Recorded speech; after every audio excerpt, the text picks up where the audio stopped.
knowing who I am and what my personality is and what I would like to see out of a wrestling company, I would try and get a poster boy that kind of reflects something cool and something edgy, or more of a rock star appeal with a focus on athletics and realism.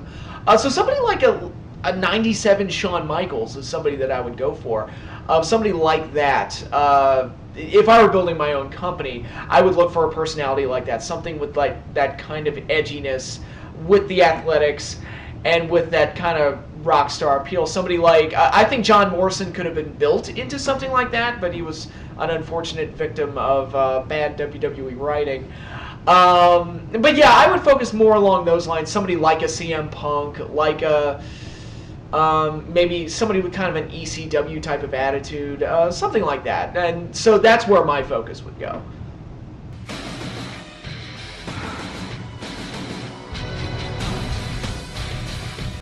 I do once in a while. I do enjoy watching Japanese wrestling. I love the overall style and presentation and how they treat it like it's a real sport. And the in-ring style and the way the in-ring product is presented is very, very good and very cool. So it is fun to watch once in a while. The language barrier is a problem for me, because I like to know everything that's going on, and I obviously don't speak Japanese, so that kind of gets in the way a little bit, which is probably why I don't watch it all the time, but once in a while it's great just to get that type of flavor and just a different style of wrestling. Variety is the spice of life, and I do enjoy it, and I do enjoy the overall presentation of Japanese wrestling in general. In New Japan, most of what I've seen there is very, very good, so yeah.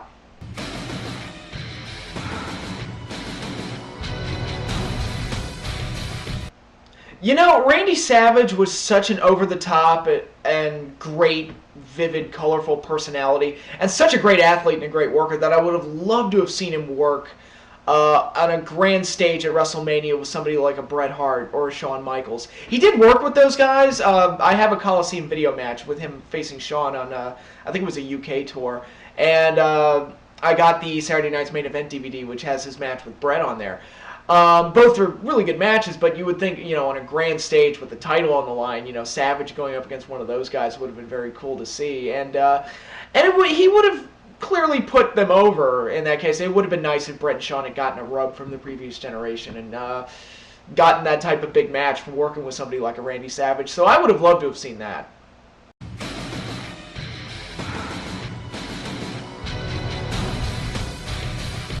It's hard to say for both companies for different reasons.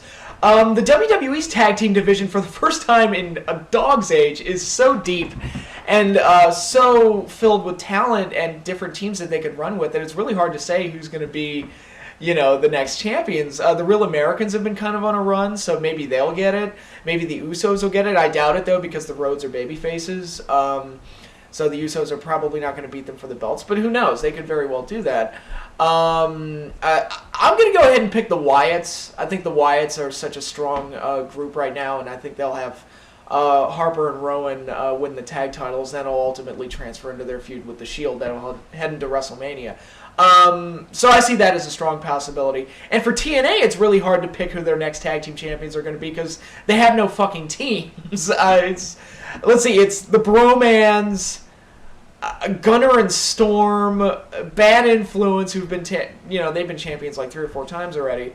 I guess Eric Young and Abyss or Joseph Park or whatever. I guess those nerdy jobbers that they fed to Ethan Carter. It's really hard to say, who's going to be even next in line to get a title shot because they don't have any goddamn teams. So, I don't know. That's a tough one to guess, but I guess Bad Influence? I don't know, because they're just the reliable team to go with, but like I said, they don't really have any teams, so it's really hard to say.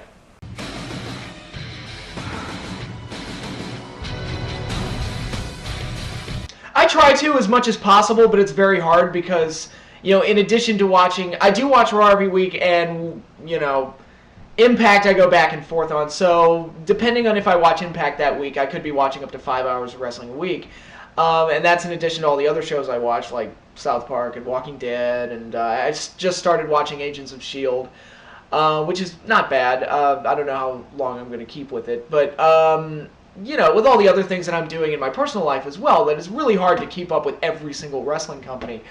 I don't even watch all of WWE. I haven't watched SmackDown in forever, and I don't think I've ever watched Main Event. I could be wrong, but so it's really hard to keep up with it all because you only have so much time during the week. But I try to watch Ring of Honor once in a while. I try to watch New Japan whenever I'm in the mood for Japanese wrestling. Once in a while, I'll watch like a Chikara. Well, Chikara's hasn't done a show since the last one I watched, but PWG, anything like that. But I'm not like a religious viewer of any of those companies.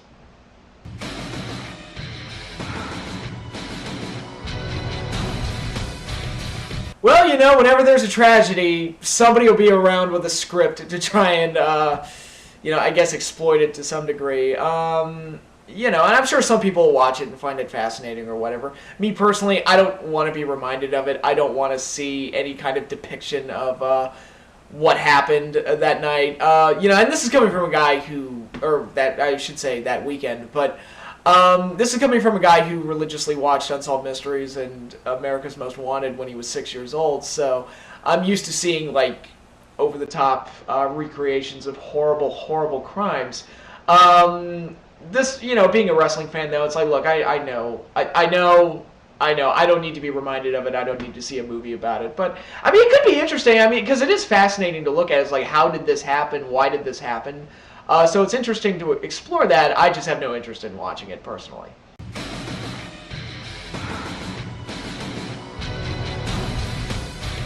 In 2002, I had gotten so down on wrestling. WWE's product had taken a nosedive, and they didn't really know what their next direction was going to be.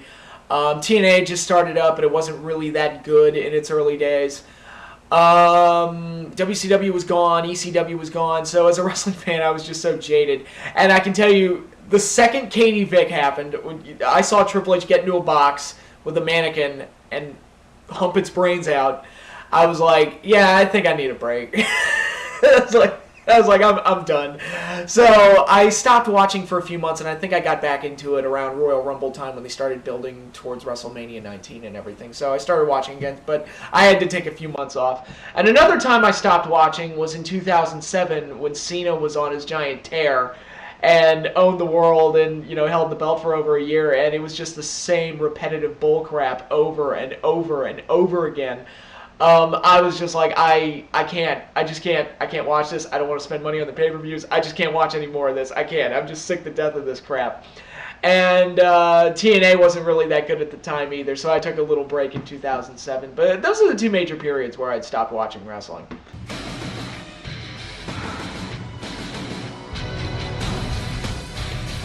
The ones who made it look the most prestigious, maybe like the guys like Triple H and The Undertaker, who are such big names that it just made the belt look better by their association with it. But they also, Triple H especially, he held it when they first created the title, so they were still trying to make it look like it was on par with the WWE title. And at times, because it was the Raw Championship, typically whichever one was the Raw belt would get... that would be the number one title. So there were times when the World Heavyweight title was the number one belt, and it was usually when it was on Raw. And, guys like Triple H and Shawn Michaels for the month that he had it, and Chris Benoit when he was on his run, that run that we're not supposed to remember, made the belt look very prestigious. Undertaker, just by the nature of who he is. Edge at times, Edge was the guy, he was like, well, we don't know who else to give the belt to, so let's just give it to Edge. And there were times where he pretty much he carried SmackDown on his back.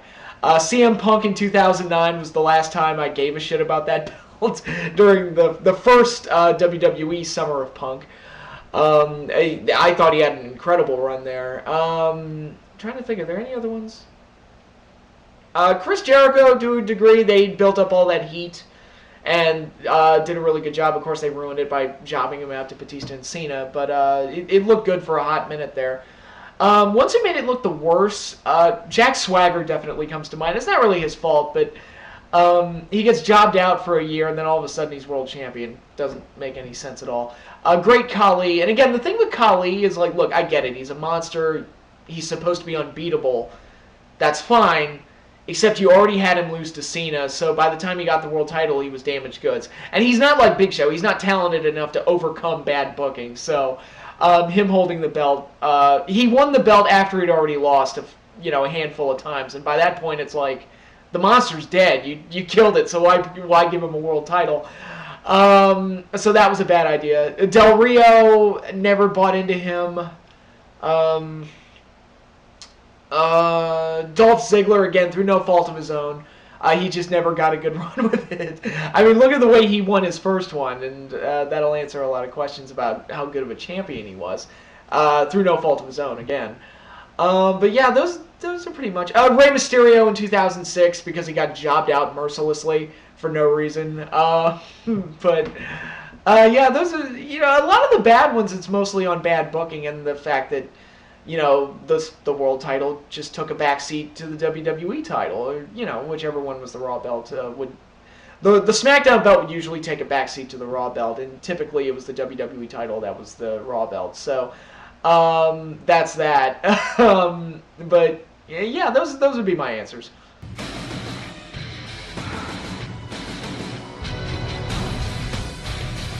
I think it's a lot of reasons. I think in some cases it's just especially in the WWE, there's just too much programming to fill, so they have to hotshot a lot of things and fill their shows with dead filler material that's stupid and unentertaining.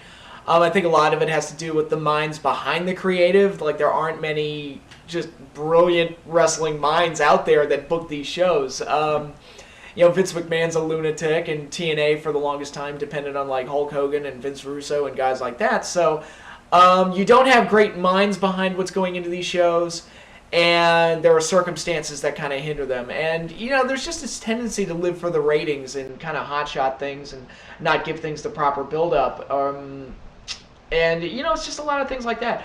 A lot of matches and moments and stuff don't have much meaning behind them because of, whatever bullshit it is they're trying to push. It's a few factors, mostly involving the creative minds that are actually involved in writing these shows.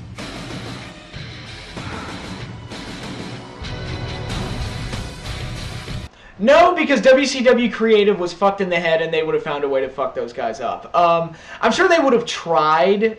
Like, if they had Brock Lesnar in '98, or somebody like a Brock Lesnar, they would have pushed him to the moon and tried to do something with him. But the problem is that their creative system was so bad that they ultimately would have fucked it up anyway. CM Punk would have never gotten above a certain level because, if they didn't push Chris Jericho, if they didn't push him, try and set him up to be a main eventer, they wouldn't have done it for Punk either. So, Rock probably wouldn't have been given the platform to become what he ultimately became. Same goes for Triple H. So, I think they would have fucked a lot of those guys up. I mean, this is the same company that got Bret Hart coming off of the Montreal screw job, and they had no idea what to do with him.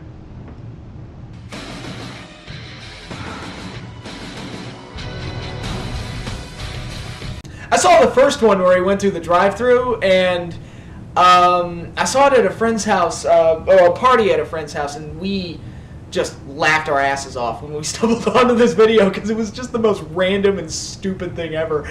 But it was just hilarious to hear Stone Cold Steve Austin's voice coming out. And a very good imitation of Austin's voice, by the way, coming out of an E.T. mask. It was just, I don't know why it's funny, but it just was. So, yeah, I thought that one video was hilarious. I didn't know he made other videos, so maybe I should check that out.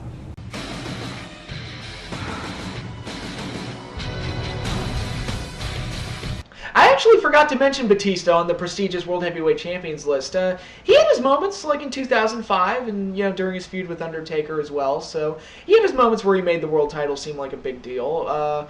Would I like to see him come back, though? Not really. I think Batista's done. I think he's very injury prone. He's a little long in the tooth, and I think the well's run dry there. I think they did about as much with him as I'd like to see personally. I mean, I'm sure if they brought him back, they'd try to do a match with Lesnar or something. But quite honestly, I wouldn't be that interested in seeing Batista come back. He had his run, and to me, it's over. So, yeah, that's pretty much it.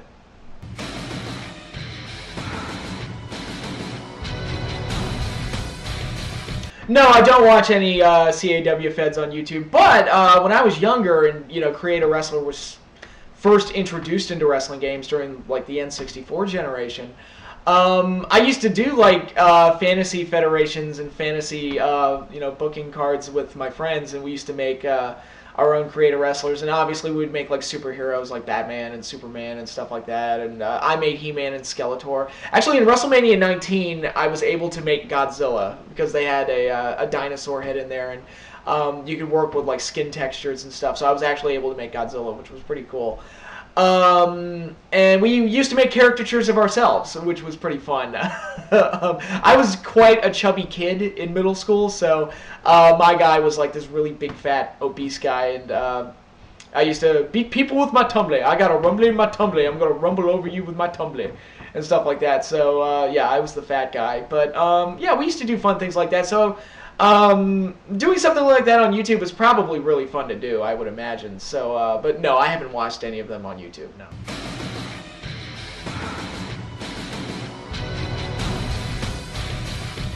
Bret Hart versus The Undertaker at Royal Rumble 96 was a match I really, really wanted to see because I was a huge fan of Bret and I was a huge fan of Taker, and I thought they could mesh together really well and have a pretty awesome match. And Bret typically worked really well with big guys. He had had some of Kevin Nash's best matches.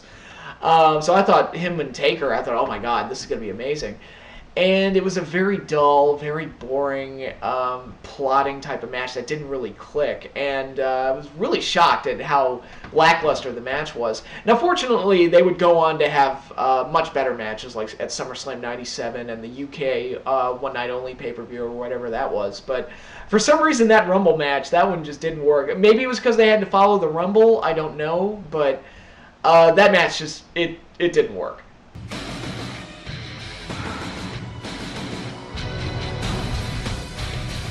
Disappointed, mainly because I kept holding out hope that we'd get a Kings of Wrestling reunion in the WWE, and with this current tag team division they've got going, I would love to have seen Cesaro and Chris Hero, or Cassius Ohno, whatever they called him in NXT, see them team up in the WWE and just really go on a tear.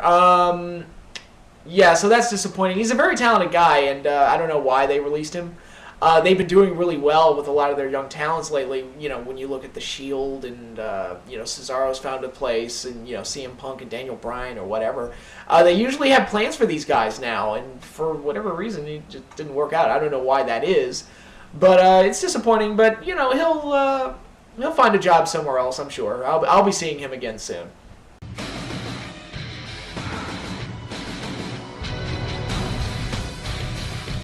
Nah, I think Ryback's done. Especially now that they're unifying the two world titles, they can't even give him like a bullshit mid-card world title run or anything like that. I think Ryback's pretty much done. I think they kind of fucked him up and booked him wrong. And really, to be perfectly honest, it really reminds me of what TNA did to Monty Brown. The worst thing that TNA did to Monty Brown was when they turned him heel. Because once they turned him heel, he was just relegated to kind of just a second banana, because he was never going to eclipse Jarrett as a heel. So Monty was just left in this position, this island of misfit toys or whatever, where he had nothing to do. And I don't think Monty ever recovered from that, because he could never be the top heel, so he just kind of got jobbed out. And then by the time it was all said and done, he was ruined. When they could have just kept him face and just kept the ball rolling, but that's kind of what WWE did with Ryback. And say what you will about Ryback, and I was never his biggest fan because I took one look at him and I said, Goldberg ripoff. You're ripping off Goldberg. And I don't care what anybody says. He's a Goldberg ripoff. But they did get him over. And they did get him over as like a believable force that could dominate and destroy people. I mean, when it came down to him and Cena in the Royal Rumble, people kind of went like, oh my God, who's going to win this? And now if they did it this year, it'd be like, well, Cena's going to win. Because they had believably built Ryback up to close to that level. Then they had him losing all the time. Then they turned him heel. He got fed to Cena, and then that was pretty much it. And I keep hearing all these rumors that he's going to face Goldberg at WrestleMania. I'm like, if that's the plan, then they're doing a horrible job of setting it up. Because that would have been a good match at 29 because of the state that Ryback was at the time. At the time, Ryback would have been a believable threat to Goldberg. If they did that match now, I'd be thinking Goldberg's going to win that in 30 seconds because they've just booked Ryback so horribly. And, once you lose a match to The Miz because he beat you up too bad, it kind of kills the monster image. So, I don't think Ryback can be fixed at this point. And they might try to, but I think the level that they had him at last year has been completely diminished, and I don't think they'll be able to reach that again. So, it's what bad booking will do to you.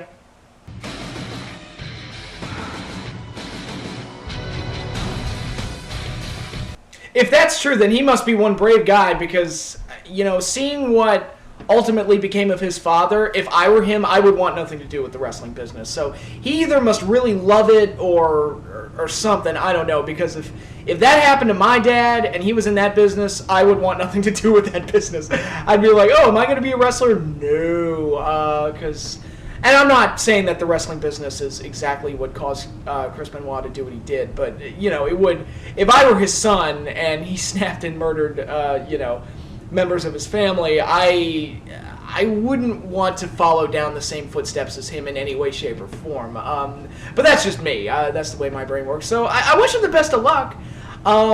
He's going to have a bit of a dark cloud over him because of what ultimately became of his father. I doubt the WWE will ever look in his direction as far as giving him a job or anything. But, best of luck to him and, good on him, I guess.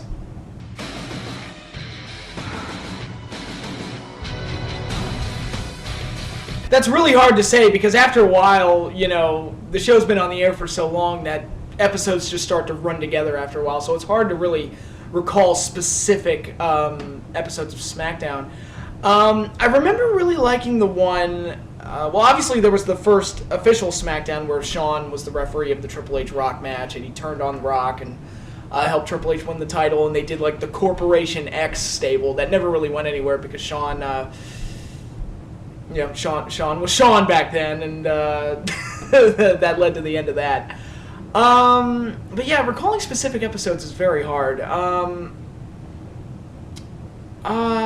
try and come up with another one. I really like the one in 2000 where the McMahons and DX and all them were running from Steve Austin. And I thought that was a really cool episode to kind of build up Austin's return at Backlash 2000 and his role in the main event, and he was like hunting down the McMahons and kind of stalking them throughout the show. And I thought that was a really good kind of eerie episode, a good way to reintroduce Stone Cold Steve Austin. So I really like that one as well. But other than that, it's like I said, it's very hard to recall specific episodes.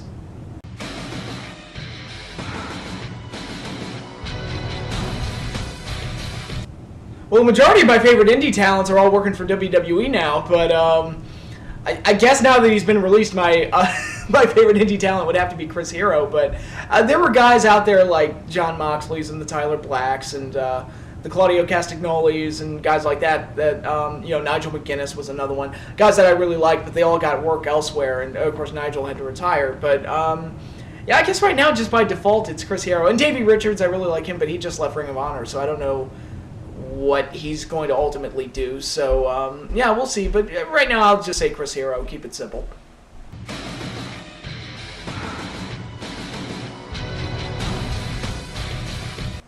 It's really hard to say because, bad booking really got in the way of some of those guys like Ziggler. I mean, Ziggler's a guy that's got all the talent in the world, but then they gave him a dumb name, and then they saddled him with Vicky Guerrero forever, and then he wins the world title, and they butt-fuck him, and they robbed him of a WrestleMania moment. He should have cashed in Mania. It didn't happen. It happened on Raw the next night, and it kind of, didn't feel as big as it should have.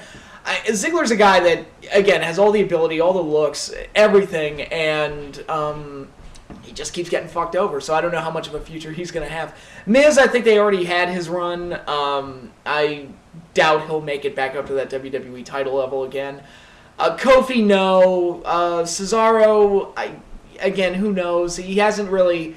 they tried multiple things with him, and nothing's really clicked up until the big swing. And that's really the best thing he's had going for him since he's got there.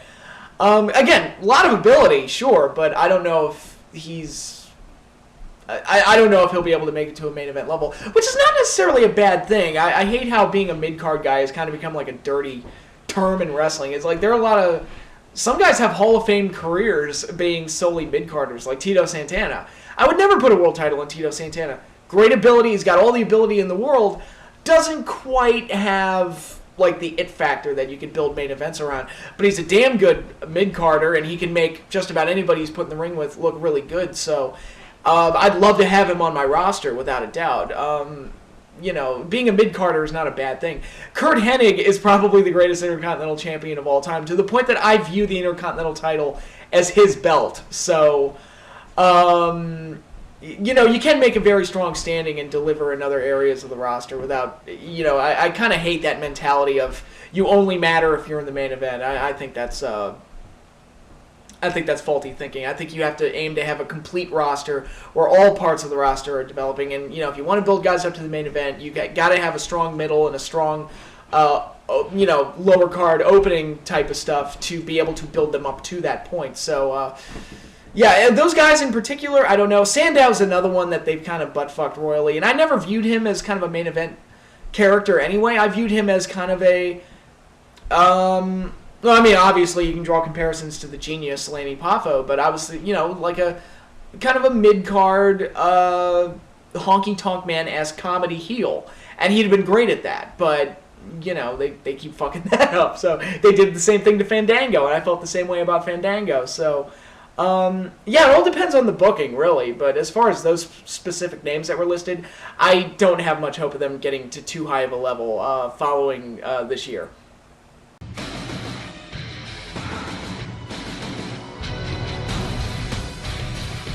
Austin McMahon, for the brilliant television that it created, the great use of character, and its just sheer intensity, and the realism that it really brought to the WWF product.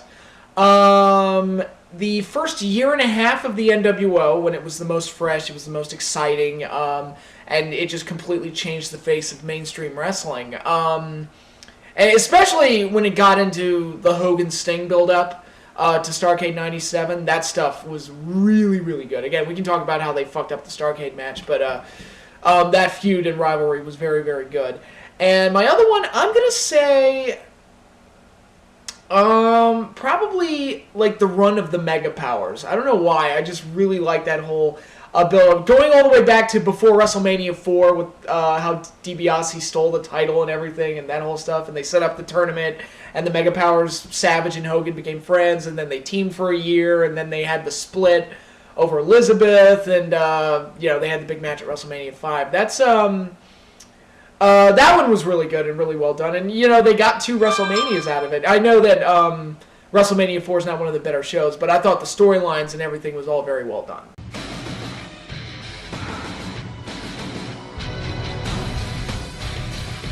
There's a lot of things that I could point to, especially early on. There was that Raw in the middle of the year where the main event was Booker T versus Buff Bagwell, and they just went out there and laid an egg.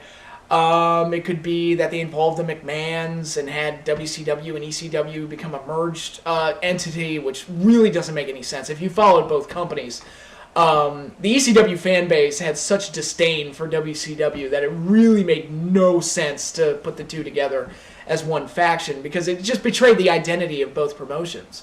And that was a problem. Neither WCW or ECW had its own identity or maintained like its identity from the Monday Night Wars era when they were at their most hot. It was just kind of a renegade bad guy version of the WWF and really undermined the entire angle. But where I kind of gave up on the angle and was like, oh dear, here we go, it's over. When they turned Austin at the Invasion pay-per-view and had him be the lead guy in the WCW faction, I was like, they did it wrong. It's over. It's wrong. They didn't get Sting. They didn't get Goldberg. They didn't get the NWO. They didn't get... And there were so many ideas and dream cards that people came up with for years to make this angle work. And having Steve Austin in the WCW camp pretty much just told me it's like they didn't get anybody to really make this angle work. You can't have the leader of the WCW faction be Mr. WWF Attitude, Monday Night Wars icon, Stone Cold Steve Austin. That just doesn't make any sense. And really, like I said, it undermined the entire angle. And that to me was the point where I kind of gave up any hope that they were going to do this right.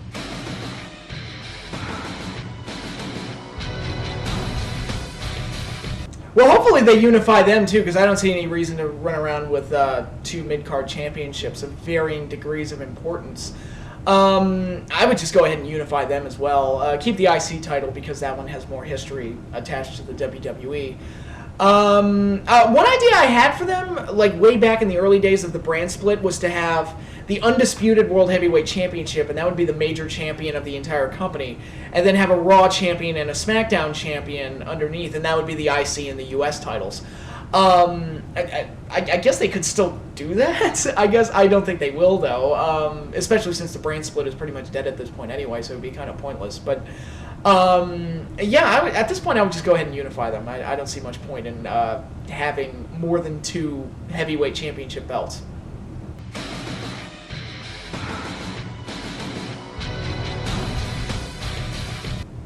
Right now, TNA is pretty much just back to basics. Kind of scorch the earth and start from scratch.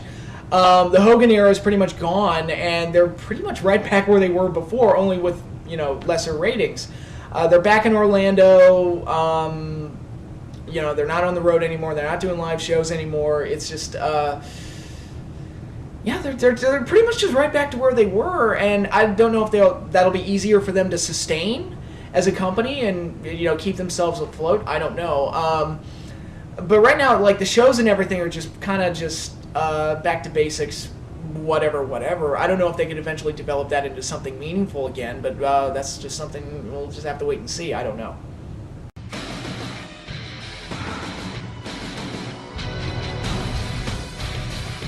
It's hard to say because these are two guys that have been royally fucked over by bad booking, stalled pushes, lack of direction, and various other things. Ziggler kind of has this tendency to survive getting shit on.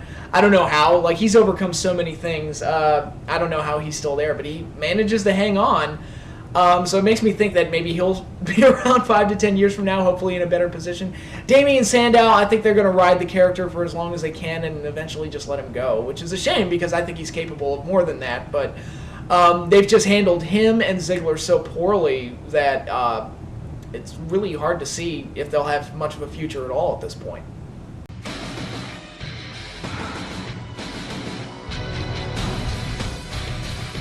Well, one match I wanted to see was Rock versus Shawn Michaels. I think that would have been a great WrestleMania match to have, but I think that one's too late now. So, a lot of people would say Sting and Undertaker. I think that match is way too late. Hogan and Austin, that's another one that's way too late. I don't know. It's really hard. I guess Shield versus the Wyatts. That would be my match, because that's the big one that I want. I guess CM Punk and Daniel Bryan would be another one, just to do that on a big stage like a WrestleMania. Or even like Cena versus Punk or Cena versus Bryan, put the epic matches that they had together and that great character clash that, Cena has with those guys and put that on a big stage like a WrestleMania. I think that would work too. But as far as like the old-time legends or anything, I think, most of the matches I'd like to see, they've either already happened, I don't care, or it's too late. It's one of those. So there aren't many of those left that I'd like to see, quite honestly.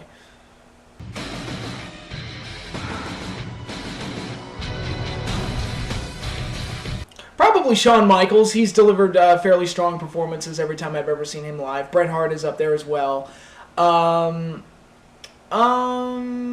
Let's see. I saw Hulk Hogan live at SummerSlam 05, and that was a tremendous experience. I wouldn't say Hogan's the best wrestler I've ever seen live, but that was, just to see Hogan live, that was pretty remarkable. God, after that, it's pretty slim. CM Punk, saw him at WrestleMania this year. He's up there. But yeah, those guys like the Bretts and the Shawns and those guys probably, yeah.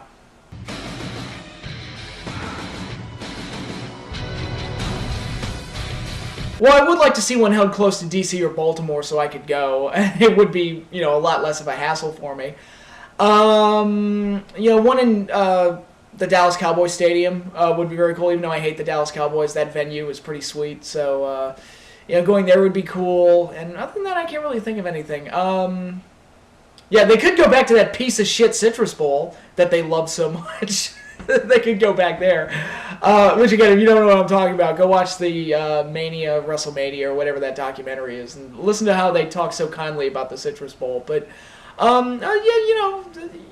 Dallas would be a great venue for it, and I would love to have one close by, closer to me, like in DC or Baltimore. That would be cool as well. But other than that, I don't really have a strong preference.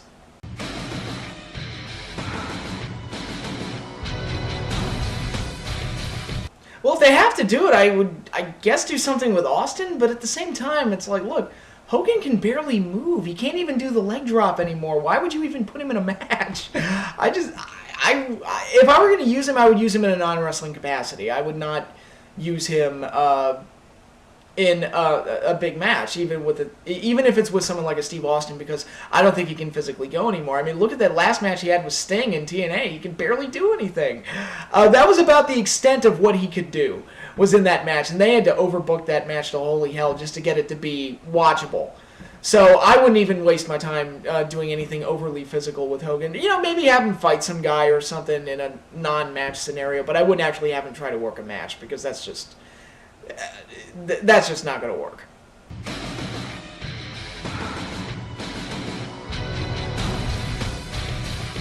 It's really hard to say because both of them were really good. When they were at their peaks, they were both really, really good. I really loved Rock when he was doing his heel run in 2003, and I loved him in when he pretty much first invented the Rock persona in 98 and 99, and he was getting comfortable in the role, and I thought he came up with some really good stuff there too.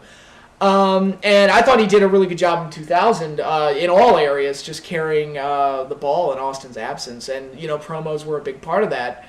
But I liked Austin too in 96 through 98. I thought was when Austin was at his best on the stick, because he just had this no bullshit, roughneck, I'm gonna kick your ass type of mentality. He just came across as this believably dangerous, almost psychopath. Eventually, he kind of devolved into a series of running jokes with the what chance and the and various other things. It's funny how Austin used to be one of the most unpredictable characters in a wrestling show. Now whenever he shows up, you know exactly what he's going to do, and it's boring as fuck. But, in any case, who was better? That's really tough. I would probably give the slight edge to Rock, even though Rock's had his goofier moments as well. Rock, I think, was more multifaceted and he could be funny, he could be serious and emotional, he could be angry, he could do so many different things, whereas Austin worked best when he was just the angry, mud-stomping rattlesnake. Whenever he tried to do comedy or anything else like that, that was where he kind of struggled and ventured more into the annoying territories. So, I'd probably, just for the versatility of it, I'd probably give the slight edge to The Rock.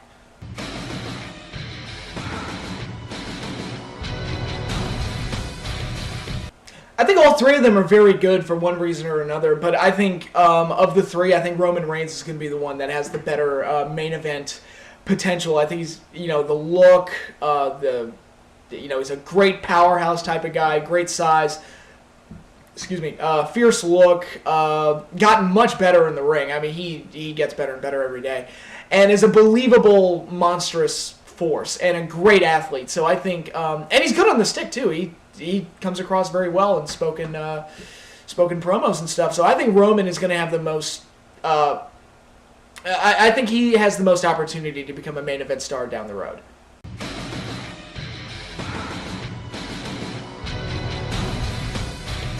Yes, because God's dead and we're alone.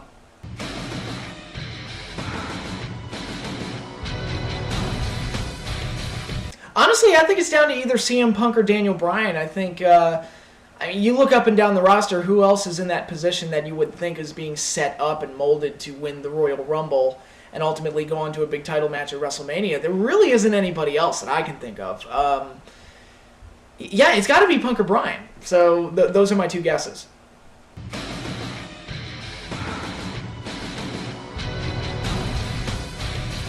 The obvious number one choice is Shawn Michaels versus The Undertaker, Hell in a Cell at Bad Blood 97, which wasn't In Your House. As far as I know, they were using the In Your House label until Backlash 99. I think that was the last one that used the actual In Your House, at least as a subtitle. So, the Bad Blood 97 would fall into that. So that would be my favorite In Your House match of all time. I think it's one of my favorite matches of all time, period. It's fantastic. It was great storyline, great feud, great characters, great situation. The gimmick fit the feud. And the execution was just flawless. It was this great, innovative match that, changed wrestling forever. So, yeah, that one's got to be my number one favorite. There are a couple of other ones, like, Bret and Hakushi at the first one, and Bret and Bulldog in December 95, Shawn and Jarrett in the IC title match. There was a point early on in your houses where it was pretty much the only good matches were going to be the Bret matches and the Shawn matches. So that was pretty much all you were going to get. Shawn and Owen had a good match, I think in February 96. Shawn and Diesel at Good Friends, Better Enemies, April 96. That was a very good one. Other than that, I'm kind of slipping. There was the 10-man tag at Canadian Stampede. That was a really good one. The Buried Alive match between Undertaker and Mankind in October 96. Yeah, those are pretty much the cream of the crop. I'm sure there are more that I'm forgetting, but those are the ones that I really remember as really, really liking.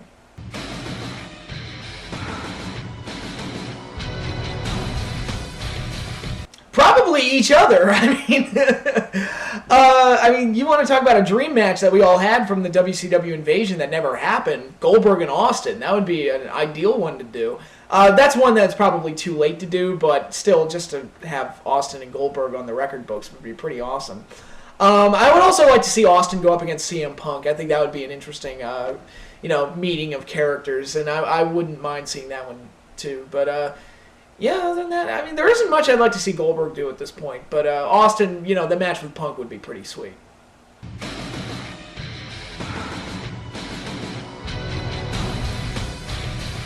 Okay, I'm going to assume that you're talking about Edge and Christian, the Hardys, and the Dudley Boys, because in a previous video I did state that I didn't like that they did a TLC match at WrestleMania 17. I thought that was just kind of treading the same waters and didn't really elevate the feud or the storyline in the way that it should have. Excuse me.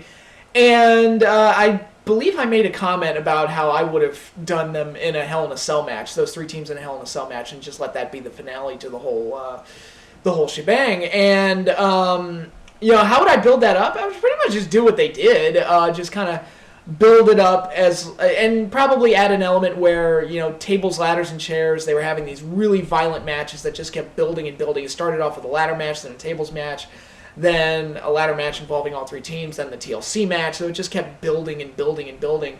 And I would have built it as these teams are so crazy and so violent and so willing to do whatever daredevil stunt necessary to win these matches that this feud, this rivalry can only be settled in the Hell in a Cell. This will be like the finale, the grand finale, the grand violent spectacle that will ultimately end this tag team war. That I would have added that element to it, just to make it, just paint the Hell in a Cell as like the next logical step in the evolution of this storyline of the series of matches that these three teams were having with each other.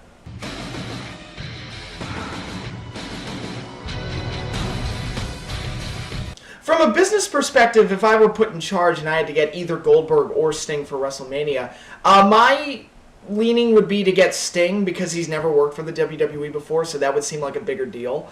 And obviously do that match with Undertaker that everybody wants. Again, me personally as a fan, I think it's too late to do that match because I think Sting is so far past the point of being physically able to make the match work, and Undertaker is practically made of glass at this point. So,